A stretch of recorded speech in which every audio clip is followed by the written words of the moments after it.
மாண்புமிகு பேரவைத் தலைவர் அவர்களே, கோடை காலங்களில் ஏற்படும் நீரிழப்பு, கடும் வெப்பம், வெப்ப அலை சார்ந்த நோய்களாக வெப்பவாதம், தோல் நோய்கள், கண் அழற்சி, வைரஸ் கிருமிகளால் ஏற்படும் சின்ன அம்மை நோய் மற்றும் தட்டம்மை, நீர் மாசுபடுவதால் நீரினால் பரவக்கூடிய வயிற்றுப்போக்கு, டைபாய்டு, மஞ்சள் காமாலை உள்ளிட்ட நோய்கள், நீர் தேக்கி வைப்பதால் ஏடிஎஸ் கொசுக்களால் பரவக்கூடிய டெங்கு, சிக்குன்குனியா போன்ற நோய்கள் ஏற்பட வாய்ப்பு இருக்கிறது.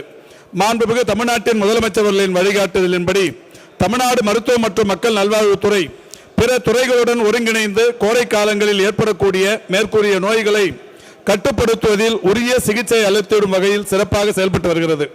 ஆண்டுதோறும் மாநில அளவிலான தொற்று நோய்கள் மற்றும் கொசுக்களால் ஏற்படக்கூடிய டெங்கு மற்றும் சிக்கன்குனியா போன்ற நோய்களை தடுப்பு மற்றும் கட்டுப்படுத்துவது குறித்து பல்துறை ஒருங்கிணைப்பு கூட்டங்கள், இன்டர் டிபார்ட்மெண்டல் கோஆர்டினேஷன் மீட்டிங்ஸ் சீரிய முறையில் நடைபெற்று வருகிறது.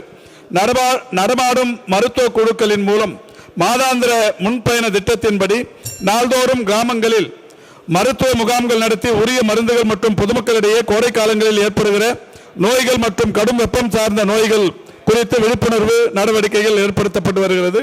இது சம்பந்தமாக மிகப்பெரிய அளவிலான விவர அறிக்கையில் பல்வேறு நடவடிக்கைகள் குறிப்பிடப்பட்டிருக்கிறது. இருந்தாலும் கூடுதலாக நம்முடைய மன்ற உறுப்பினர் கேட்டிருப்பது சித்த மருத்துவத்தையும் இதில் பயன்படுத்த சொல்லி இருக்கிறார்.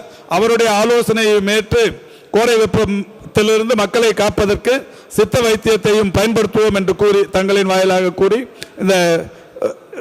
விடைபெறுகிறேன். நன்றி, வணக்கம். மாண்புமிகு பேரவைத் தலைவர் அவர்களே, கடந்த காலங்களில் வேறு எப்போதும் இல்லாத அளவுக்கு கடந்த 4 ஆண்டுகளாக ஒவ்வொரு கோடை வெப்ப காலத்திலும் விழிப்புணர்வு ஏற்படுத்துவதில், சிறந்த மருத்துவத்தை உண்டாக்குவது, மருத்துவ கட்டமைப்பை மேம்படுத்துவது என்று பல விஷயங்கள் செய்யப்பட்டுக் கொண்டிருக்கிறது. அந்த வகையில் இந்த ஆண்டும் கோடை வெப்பத்திலிருந்து தமிழக மக்களை காப்பதற்குரிய கவனத்தோடு இந்த அரசு செயல்படும் என்பதை தங்களின் வாயிலாக தெரிவித்துக் கொள்கின்றேன்.